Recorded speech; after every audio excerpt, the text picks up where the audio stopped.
I'm Alana Davis. I'm your host and meetup organizer.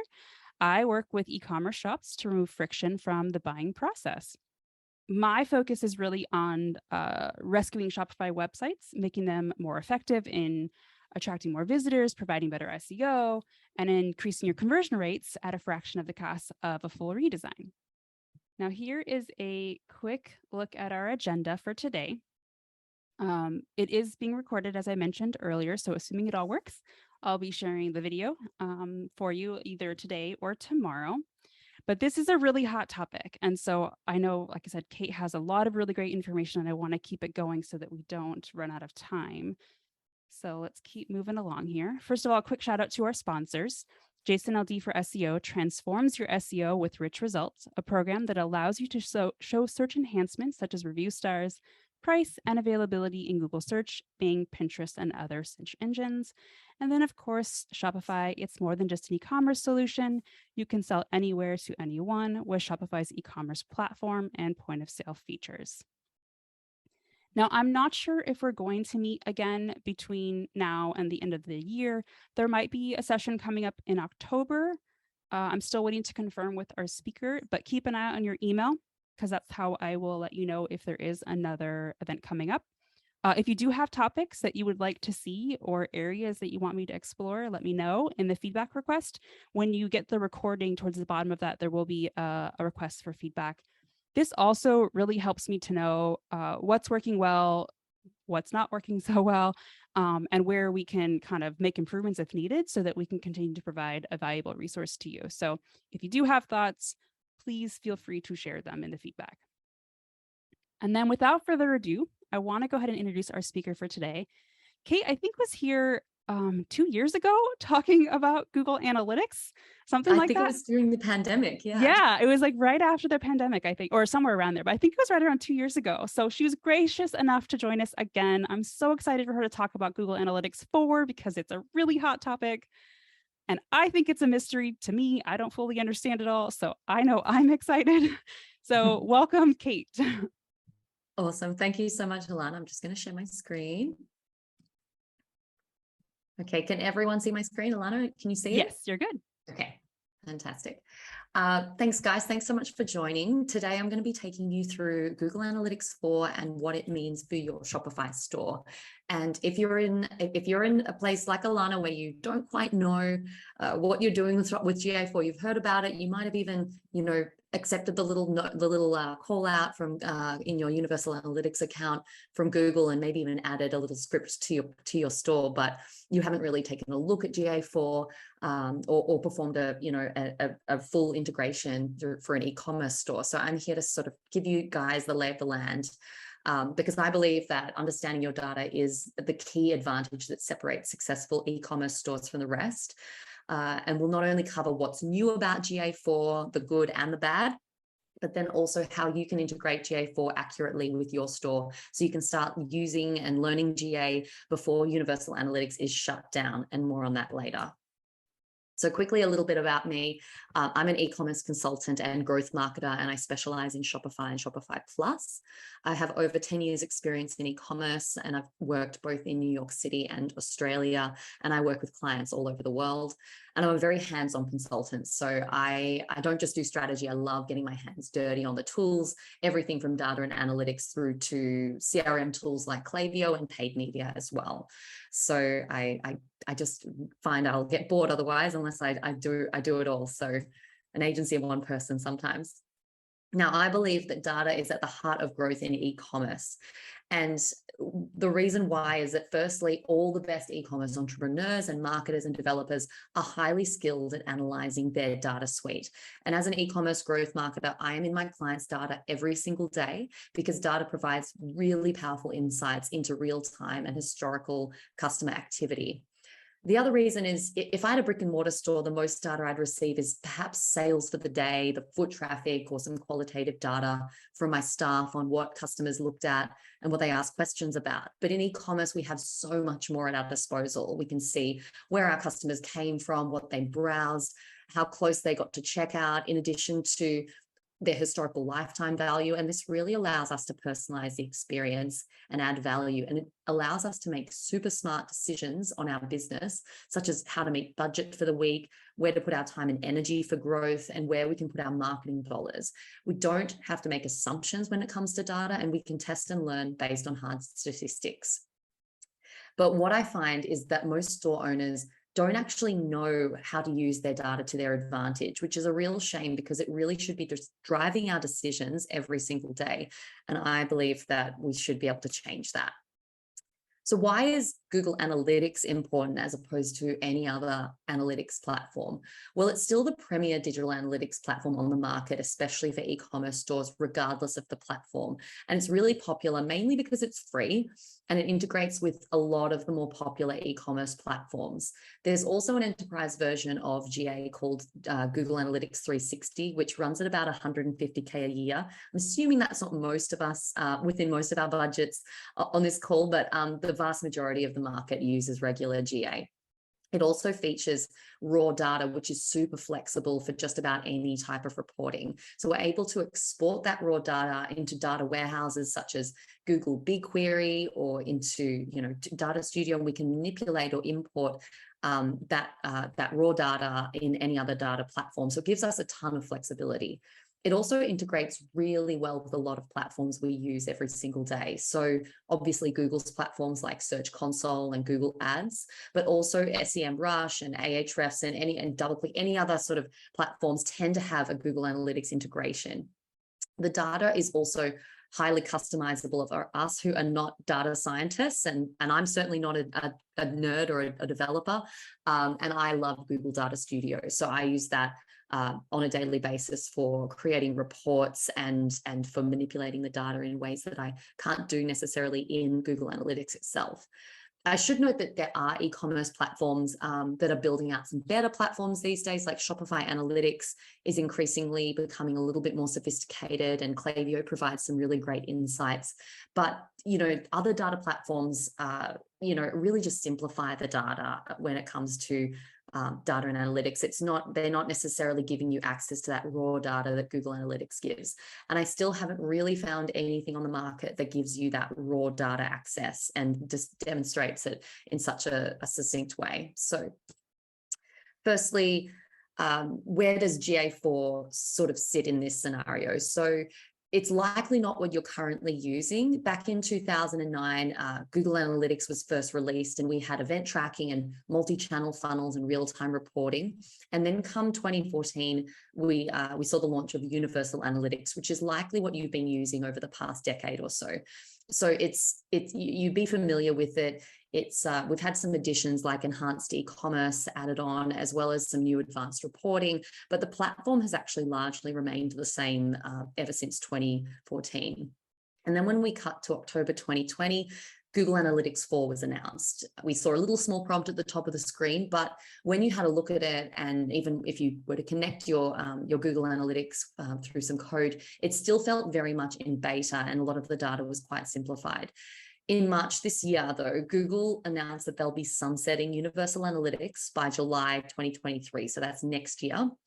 And which means we actually have to get cracking when it comes to Google Analytics 4. It's a major change in the e-com space because for most retailers, GA is really their core day-to-day data source for reporting and anything on visitor behavior and channel performance. So everybody's talking about GA4 right now, I guess because Google told us to get a wriggle on, and we need to set up GA4 and learn the platform so that we're not caught out in the dark when it does come to Universal Analytics sunsetting. So what's new about Google Analytics 4? Well, it's the first thing you should really know is it's a complete overhaul of Universal Analytics, and it's a brand new platform. So it only starts gathering data from the day you set it up. Unfortunately, there's no sort of import or data migration available at this stage, and probably for forever, actually.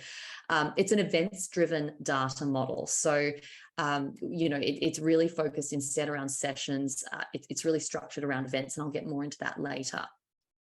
We have other benefits like improved user ID tracking, a whole bunch of new metrics and dimensions, as well as a new focus on acquisition. So if you're growth minded, you'll really like GA4 because it really does focus on the channels and the campaigns that are driving acquisition for us. And I'll get more into that later and run you guys through it.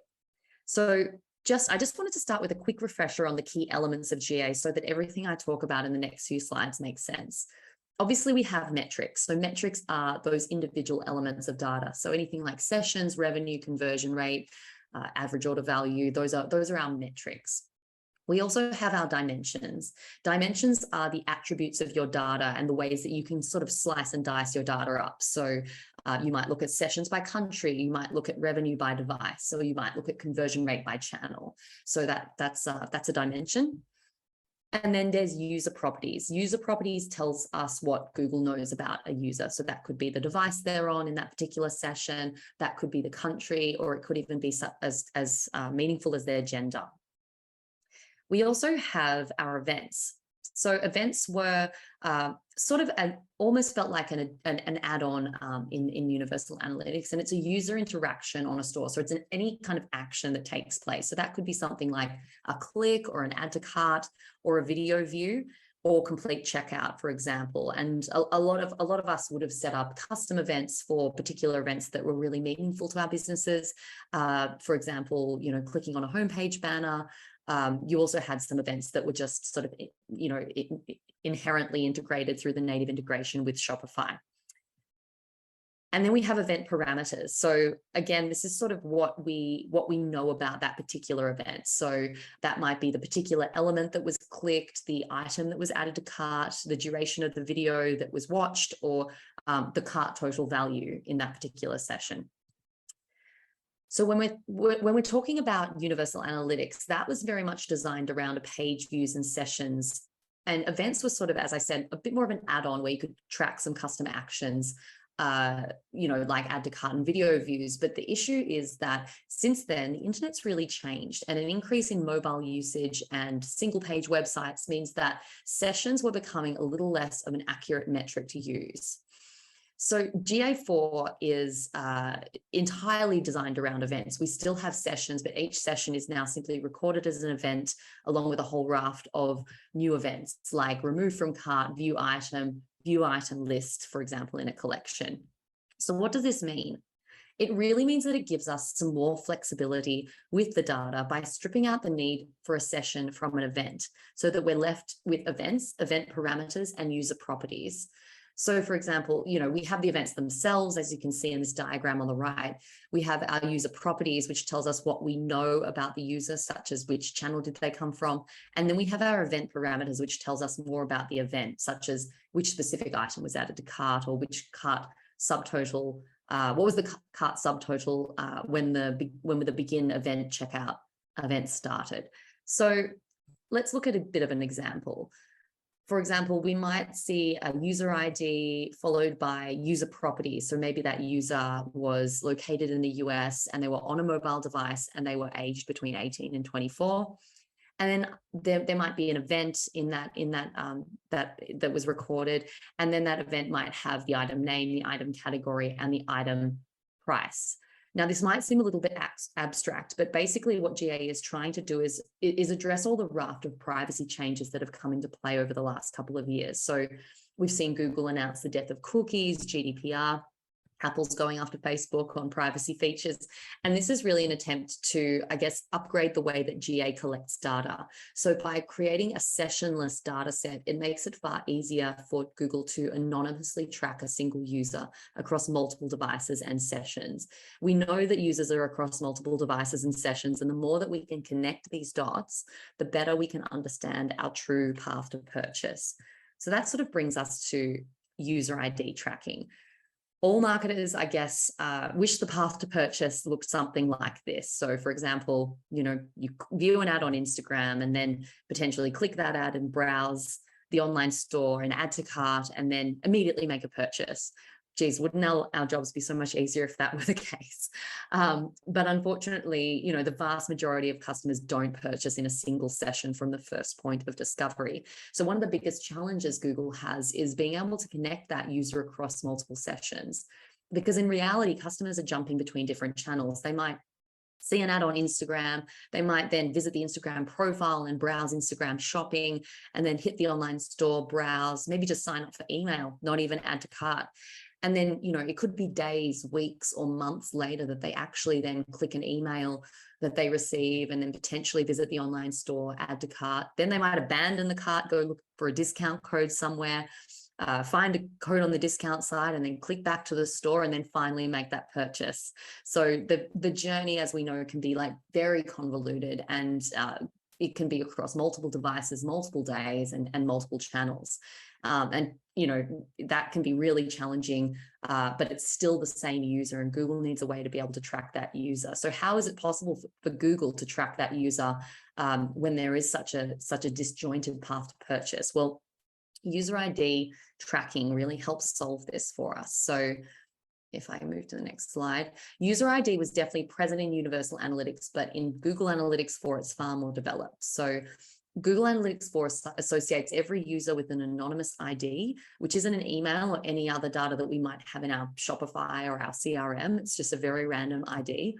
And then it tends to work best when a user is logged into their account. So GA4 will often stitch the session data together if the user logs in mid-session, which means that, obviously this will work better if you do have incentives for users to log into your store, such as benefits or loyalty programs. But then thirdly, Google also has what's known as Google signaling. And Google signals identifies if a user is signed into Google or is using patterns from signed in users, which they can then infer through AI modeling. And that's what the vast majority of user ID tracking relies on. Most of us, or a lot of us, are signed into our Google accounts just because it's easy enough to log into sites. And if we use Gmail or the Google Suite, we're often logged in. So that enables Google to stitch that data together. But there's definitely a hierarchy to how Google determines this user ID. And first, it's obviously that logged in user. Secondly, they look at Google signals. And thirdly, they use AI modeling. I'll have to note this feature does need to be manually turned on, Google signals, which you'll need to do when you set up Google Analytics 4. I'll run you guys through a few new metrics that I'm pretty excited about in Google Analytics 4. So if you're a fan of bounce rate, then I'm really sorry, but it's gone and it's been replaced by engagement metrics. So we have what's called engaged sessions, and engaged sessions are sessions over 10 seconds or sessions that had an event such as an add to cart or a session start, or a session which had 2 page views. Then there's engagement rate, which is the percentage of engaged sessions divided by all sessions. And that really gives us an idea of the quality of that particular session or the engagement rate of a particular channel. And the reason why this is good is that it gives us more context into our traffic. So bounce rate was always a little bit dodgy because it was analyzing the number of single page sessions.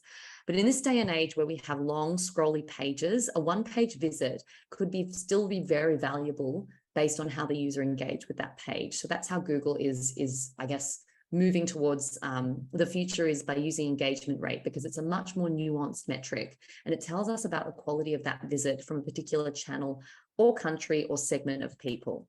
We also have engagement time per session, and that tells us the average length of time that the site had focused in the browser during each session. And when you think about the way we browse the internet, particularly on our mobile devices or on desktop, we often have multiple tabs open. This gives us a little more accuracy when it comes to engagement as well, because you might have in Universal Analytics, you may have had a tab open in your browser, and Universal Analytics would still be counting that as a session duration.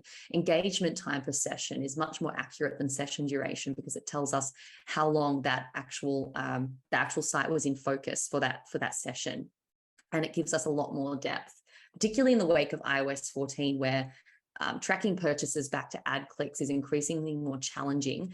These sorts of metrics, like engagement metrics, are going to be really valuable for us to measure the quality of the traffic we're sending to the site through any particular channel.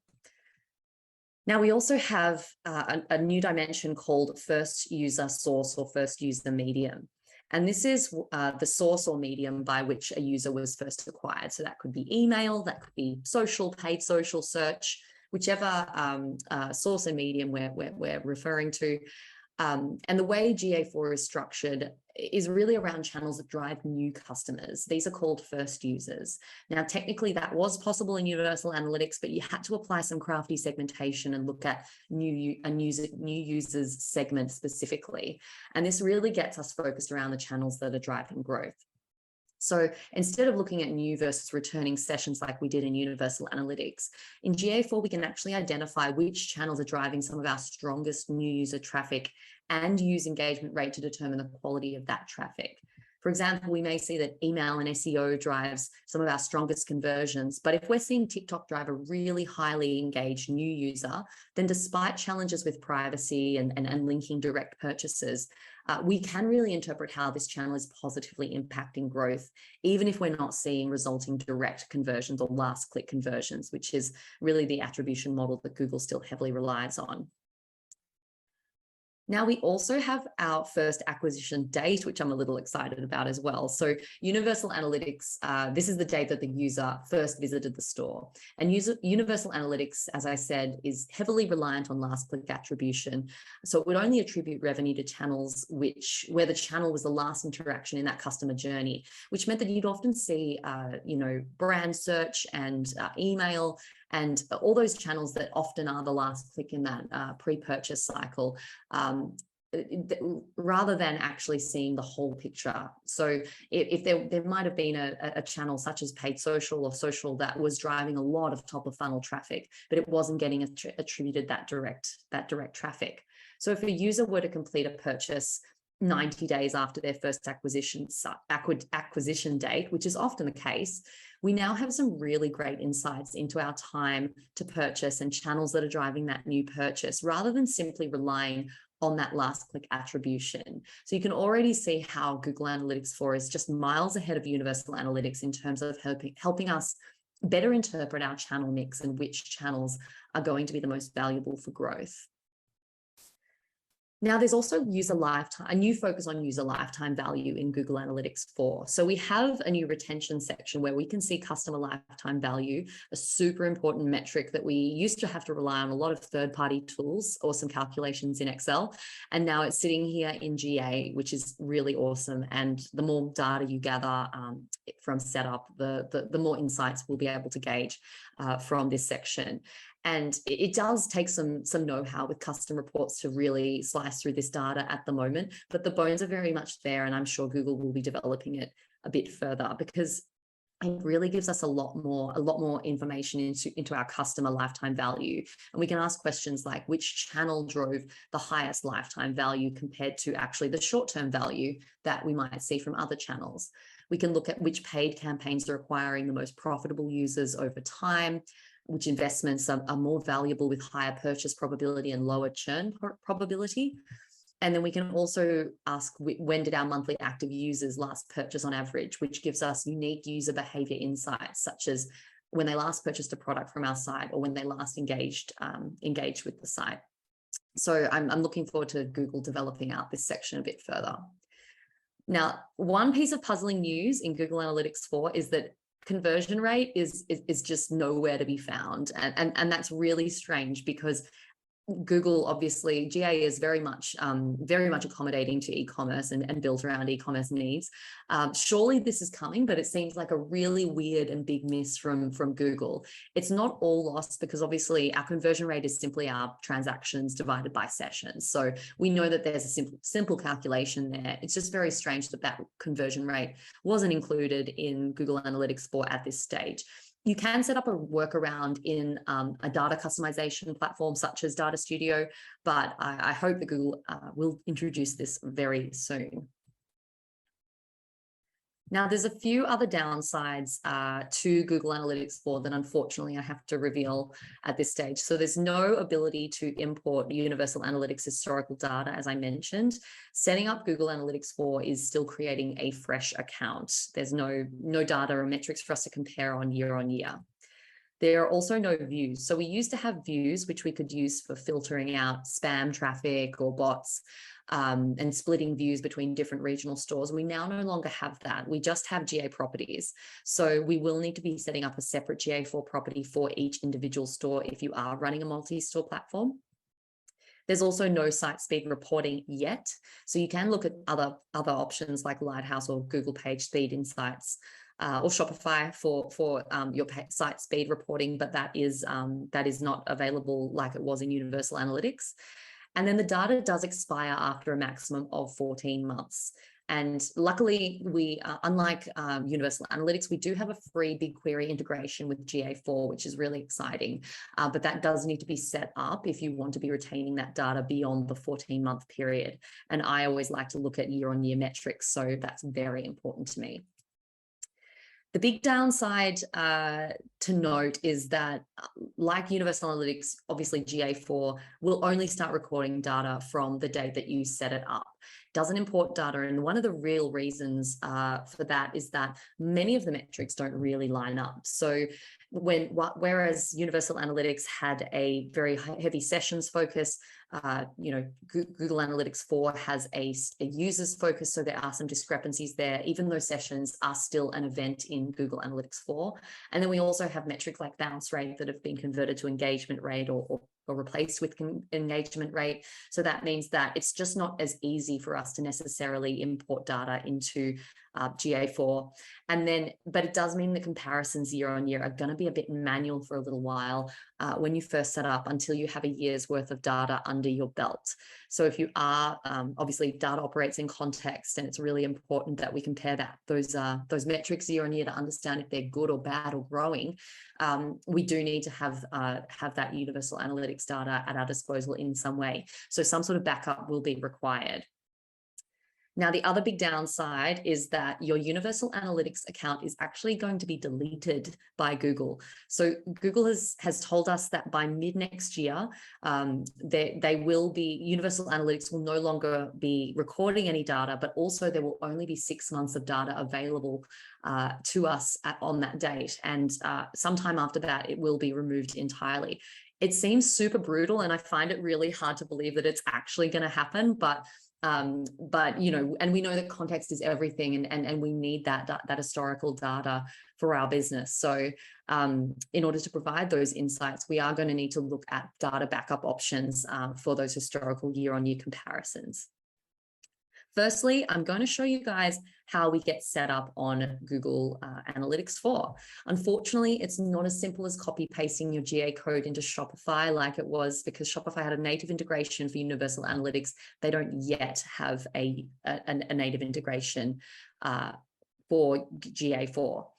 And the first thing to note when setting up is that GA4 is very simplified when it's compared to Universal Analytics. So in Universal Analytics, you had an account followed by properties, and then, as I mentioned, the views. So for example, you might have your raw traffic view and then your clean traffic view that exported all the bots and the nasty traffic and self-referrers. Now it's much more simplified. So we have we have an account, and underneath each of those, we have a GA4 property. So for example, you may have a separate GA4 property for your Australian site versus your USA site and your Europe site. Those will be separate properties for each domain or subdomain, depending on how you want to track it.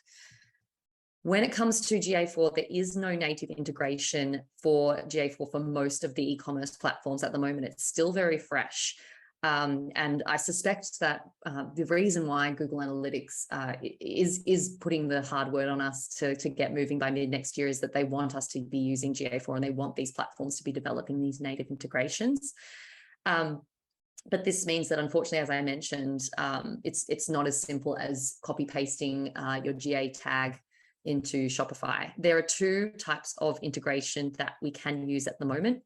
So one is a basic integration, and that involves just adding your global site tag to the head code, which is Google's standard instructions for integrating GA4.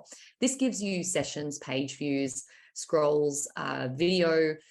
It also gives you purchase numbers and revenue, but it doesn't give you any other e-commerce events or parameters that we discussed. So I'll give you some examples of what this looks like. It could be something like add to cart, remove from cart, start checkout, product names. All of that tracking data is where the real power of GA4 lies in a full e-commerce events integration, along with all of those event parameters such as prices and currencies that we've discussed. So when we're looking at a full e-commerce integration, where we set up tracking through Google Tag Manager, then we get all the standard events, we get our purchase event and revenue, and we get all of our e-commerce events and parameters. And here's some examples of some of those e-commerce events that that I mentioned that will be sent through once you have the full e-commerce integration. And you can see that a lot of these reports in GA4 and a lot of these new metrics that we want to take advantage of do rely on these sorts of actions because GA4 is so structured around events. So we do want this full e-commerce structure, and I'm going to show you integration, and I'm going to show you how that works. We also have the event parameters, which attach some of that detail and richness to our e-commerce data. So things like item category, item price, quantity, revenue, the coupons that we use in a particular transaction. We need that data in order to create comprehensive e-commerce reports. And it enables us to ask a couple of really interesting questions, like which category is seeing the most adds to cart? Or what is the propensity of a user acquired through paid social to actually use a coupon versus paying full price? What is the average cart total of users who begin checkout but actually don't complete a purchase? And then what is the average cart quantity of a cohort of users who, for example, live in the USA or a particular state? So you can see that the complexity of GA4 really requires us to have that full e-commerce integration. And it's really important that we understand the difference there. Now, unfortunately, Google Tag Manager is not my favorite platform. It's designed to make tagging sites really easy for marketers, but there's a steep learning curve. And even today, it's often still predominantly used by data scientists and developers, not so much by marketers. But one of the benefits of Shopify is that certain tracking like Google Analytics and Facebook Pixel and Google Ads are all integrated very much standard natively through the admin. So we more or less achieve the same outcome. So unless there was really some custom events tracking, Google Tag Manager hasn't really been all that required by Shopify stores for the majority of marketing tasks and integrations. So I tend to really only use Google Tag Manager when I'm looking to set up track clicks on a particular homepage item or scrolls, or set up a particular custom conversion. Now, GA4 integration via Google Tag Manager unfortunately involves setting up about 60 plus tags in your Google Tag Manager account. And you can have this done manually, but there are a few templated solutions that I think you can consider. So if you don't have a Google Tag Manager account on your Shopify store, you will need to set one up. That's super easy. It's just a copy paste of the code into the head and the checkout page. And if you Google Tag Manager Shopify has a fantastic official help article that you can refer to. My recommended solution when it comes to integrating GA4 is Analyzify, and it's an app on the Shopify store, which I've tested a couple of them, and this is the best one I've found in terms of the quality of the integration as well as price. So first of all, they have a done-for-you setup service, which has a one-time fee per store, but that enables you, they will literally set up a Google Tag Manager container with full e-commerce events tracking that is actually customized to your store code, and they'll make minor code changes to your theme in order to get that working. And then they'll also perform a data audit and validation for accuracy. The reason why I recommend this over engaging a data scientist or a developer to set this up is that they already have this pre-built, so they're able to sell it at a scalable rate. I should note I don't have any commission for this recommendation. I'm simply a huge fan of their service, and I've used it to set up all of my clients on GA4 ahead of Shopify's native integration. Unfortunately, we just don't really know when Shopify is going to be releasing a native integration. They typically stay very mum about this. And, as I mentioned, because there's no ability to import that data, and we want to reduce as much manual handling as we can, I do recommend that that you just get set up on GA4 as quickly as possible. So you can find Analyzify on the Shopify App Store. It's simply a case of just adding the app and then completing a wizard by adding your Google Tag Manager account, your Google Analytics account, giving them access, and then it can usually be completed within 3 days. It's very quick. And then once you are connected to Google, when you are integrated on Google Analytics 4, you're able to access a whole bunch of amazing reports that you can deep dive into, such as real-time reports, these first user acquisition reports that I mentioned. We can also look at exploration reports, including specific e-commerce custom funnels. We can look at our user lifetime reporting and our different by channel, and there are so many different ways that we can slice this data by different metrics. We can look at cohort exploration reports, and I really encourage you to get deep into GA4. But obviously, it's a brand new platform. And, there are limited resources out there. So how do I learn GA4? Well, I've spent actually the past 6 months deep diving into this so that I can teach my clients this course, this platform. And I've developed a course that's specifically for e-commerce businesses. So it's called Google Analytics for e-commerce. And it's specifically designed for e-commerce stores to learn how to use GA4, learn how to integrate it and use it. So we'll be covering, it's really a course that I've designed for store owners, marketers, designers, and developers who want to use GA4 to drive growth. We'll be covering things like best practice integration, including a very step-by-step setup for Shopify using Analyzify, if that stumps you. I'll also be covering the fundamentals of GA4 reports and how you can draw insights and what questions you should be asking when you're analyzing these reports. I'm going to run through how to set up the most valuable exploration reports, which includes automated insights and audiences, and I'll run you through segments and everything that exploration reports has to offer. And then also how to back up your universal analytics data so that you can compare your year-on-year metrics without interruption.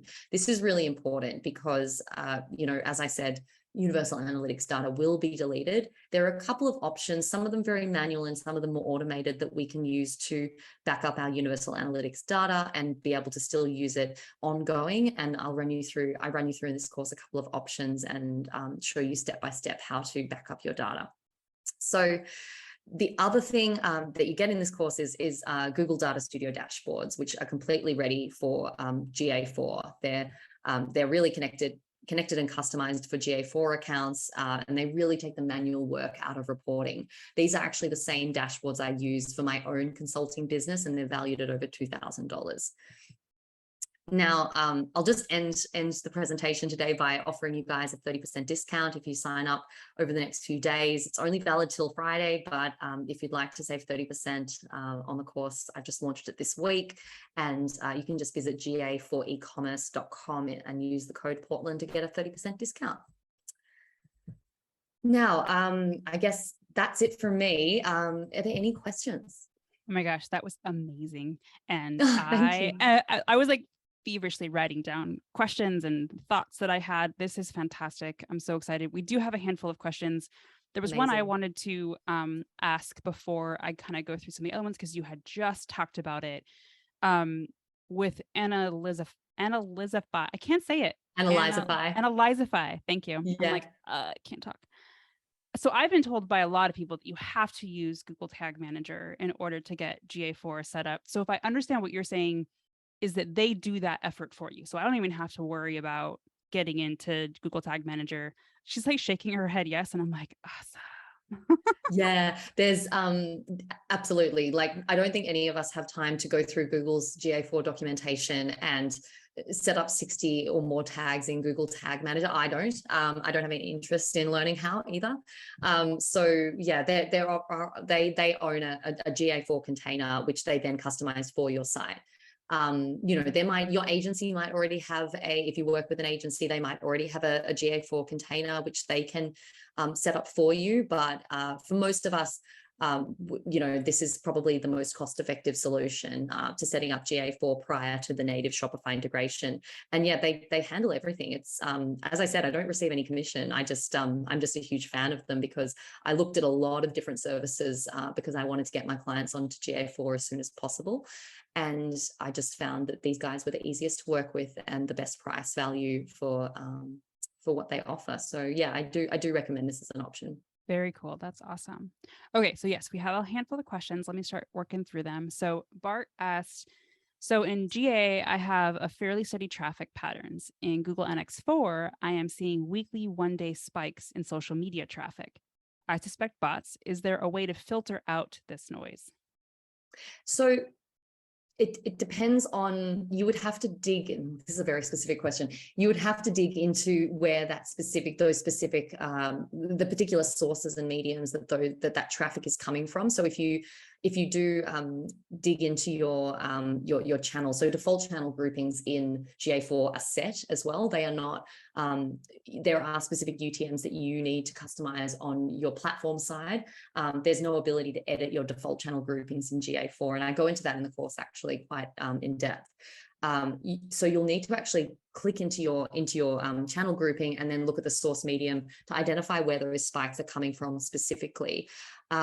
If you can't, it could be an integration issue or just an issue with your site. It's very hard to troubleshoot these sorts of things, I recall. Yeah, no, and I think when I saw that question too, I recall being able to, hide certain IP addresses in the current. You can exclude IPs. You can exclude particular domains. So if it is a botty domain or a spammy domain that is hitting the site, you are still able to exclude particular domains as referral traffic.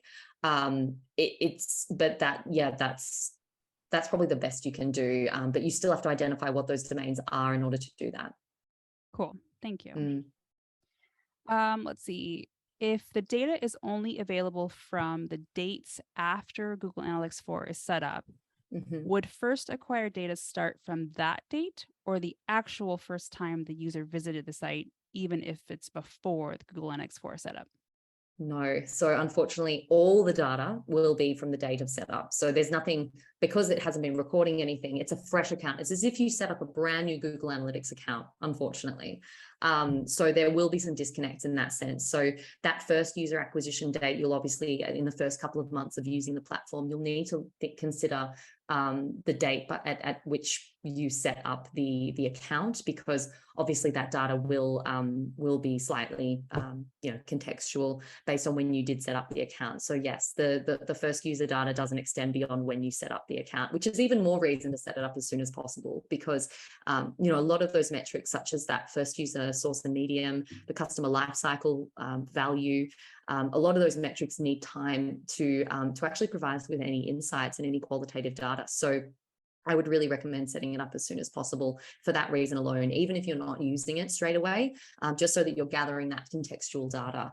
The other thing I should note is that in Google Analytics audiences, you also have predictive audiences, and those are based on AI, and they need data to develop as well, and usually a couple of months worth of data, depending on your traffic levels. So that's another reason. There's plenty of features that require, I guess, a certain minimum of data volume in order to provide you any value, which is another really good reason to sign up. Definitely. All right. If I have one domain worldwide, can I still segment Google Analytics 4 by country? I'm sorry, can you repeat that question? If I have one domain worldwide, can I still segment my Google Analytics 4 by country? This was in reference to your slide that had Australia and then USA. Yeah, so you definitely can. You can set up segments. That's not a problem. So there are views are different from segments. Views are sort of more permanent splits, and a lot of some of my clients, we would set up specific markets or our major markets as separate views, but you can definitely segment and slice your data the same way you do in Universal Analytics. So segments are definitely, they're a little bit different. They definitely have there's different ways of setting up segments. They're not quite exactly what you're used to in Universal Analytics, but yes, you can segment out your data by country. And then Diego says, I used a great beta feature on Google Analytics called store visits that allowed me to understand how many people visit a physical store and analyze store visits by channel, such as email, social, etc. Is this feature going to be supported on Google Analytics 4? Well, I mean, store visits you would need to be importing some sort of offline data that was connecting it to that user ID or that user email, that customer email through to your Universal Analytics data. So that I'm not entirely sure because at the moment there are options to import data, such as importing your Facebook ad costs and your and by campaign, which is really great. And there's always there's ways to add additional data streams to Google Analytics 4, but there needs to be some way for store visits to be connected through to that online data. So it's a very custom question. It would probably have to do with your specific business's setup in order to make that work. But I'm sure there's a way on Google Analytics 4 if, as you know, there's definitely more of a focus on multiple data sources such as websites and apps. So I would definitely explore that, but I think that would be something that would be more custom. Yeah, and I know I haven't heard anything about that. So I that's the problem, I think, with a lot of beta things that Google does. They don't always transfer things over. So I haven't heard anything definitely. about it yet. And it doesn't mean it might not come further down the line, because they are releasing. I've just noticed, I logged in today and there were a couple of little changes that I've noticed. So I know they are developing the platform and releasing new features. It's just a case of waiting to see. Yeah. Let's see. Can we use both Google Analytics 4 and Universal Google Analytics at the same time until the Universal GA gets faded out? Yes, you absolutely can. So if you set up GA4, it's just an additional tag on your site. So it's just collecting the same data in a new account. You can definitely still use your Universal Analytics account up until then. And you know, most of my clients are doing exactly that. I'm encouraging them to use GA4 as much as possible, so that when they are forced to move over, that there won't be as much of a shock for their business when it comes to relying on an entirely new platform. So yes, you can use the two of them, but I would still recommend learning GA4 as soon as possible so you can gain a bit of an edge over your competitors. Awesome. Are you aware of a timeline of the Shopify integration with Google Analytics 4? I wish I knew. I know that there's a lot of discussion on the Shopify community forums, but no, I don't. And unfortunately, no one in Shopify that I know seems to know either. I can only imagine that it is in development, because it is something that I know that there are plenty of third-party apps out there for WooCommerce and all the other platforms as well that are developing it.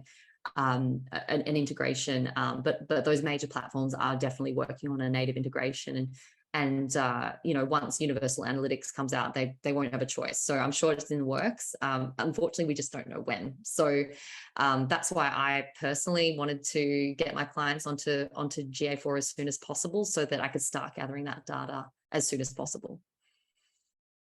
And I think I would say, if you're hoping to wait until that comes out, I would not wait. I would do this sooner than later, because there's going to be potentially a gap in your year-over-year data. And so if that's something that's valuable for you, I would not hold your breath for when that might come out. And I would argue that in the absence of year-on-year and month-on-month data, we have no idea what our metrics mean, right? They're just vanity metrics. Like when someone reports to me, oh, I saw 50,000 visitors to my site this week, and I'm like, but what does that mean? Is that a growth? How do you compare that week on week or year on year? Is that a good metric, or is that a poor metric? You need to have that context to know whether or not what you're reporting is growth, or if it's a decline.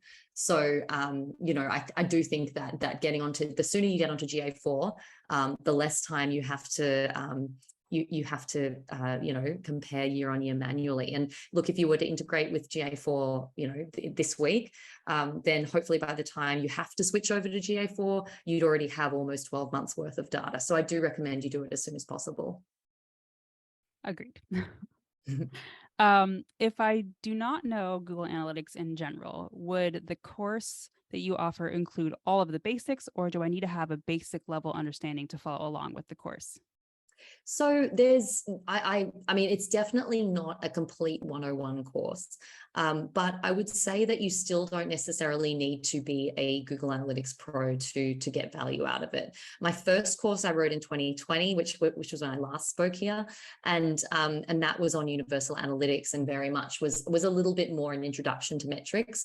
I am sort of planning on porting some of that content into this course though, so that it does appeal to to anyone who's looking for that 101 knowledge. But I'll probably put that towards the end of the course, because a lot of the people taking it this time around are industry professionals or are quite familiar with GA.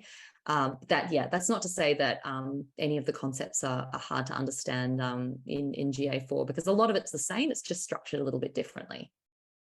And then just to add to that, because I think they asked the question later on too, I assume that you also believe that now people should be learning about GA4 and not spending time to learn about Google Analytics, the universal analytics. I think the time is up. If you were to start a new store today, you only have the option to move on to GA4. I think that universal analytics is dead in the water, really. I launched this course in, I think, July 2020, and then I think it was only like 2 months later that Google announced GA4, and I was like, no. But yeah, so like I had some fantastic feedback from that course, but I do think that the focus now should be GA4. Yeah, absolutely. Awesome.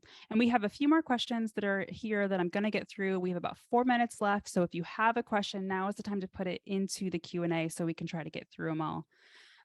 Jasmine asks if there are any benefits or reasons to switch over to GA4 sooner rather than later. You sort of talked on this, but I wanted to ask that more specifically.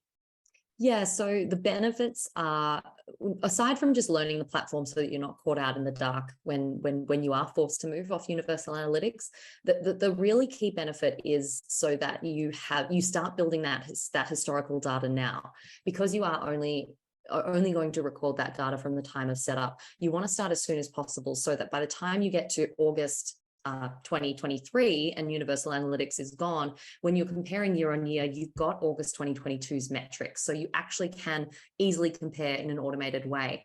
And that means that there's less manual handling when it comes to comparing data between Google Analytics 4 and universal analytics, which is going to be a little bit painful for a little while, even if you're backing up your data, to be honest, because there's no way we can really connect those two data sources or merge them together. So that's really the primary reason I would recommend it, is because you need context in order to analyze your data effectively. And if you don't have that, then it's going to be really challenging to understand if your metrics are any good, or if you're seeing growth over time, particularly if you're reporting, or if your role is a marketer and you're reporting to a broader team. That's going to be really important. So yeah, hope that summarizes it. Yeah. And I have a quick question that I wanted to ask too before I get into something that might be a good closer. For the engagement rate that you talked about earlier, do we know if Google is planning on using that in any way for SEO, since they are doing a lot more pushing around? I mean, they've been doing this for years, around building content that is actually helpful and valuable to your users and not necessarily to Google. So I'm curious if you know anything about it. That would be, I don't know, but that because obviously Google can be quite silent on the things that impact SEO and what they assess it on. I wouldn't be surprised though if that were the case, because I believe predominantly Google has previously looked at things like click-through rate and time and session duration. But if engagement time duration and engagement rate are more accurate metrics, then it would make sense that Google would start using those. So that's probably another really good reason to start looking at the true metrics of your site, rather than looking at the sort of time on site and the session duration. Yeah, definitely. And then to close it out, because we just have another minute left, is there one report in Google Analytics 4 that you think everyone should look at or pay attention to? Meaning if there was nothing else you learned from this, pay attention to this one report that you think would be most valuable. Is that possible? Yeah, probably for me, the customer lifetime value report provides some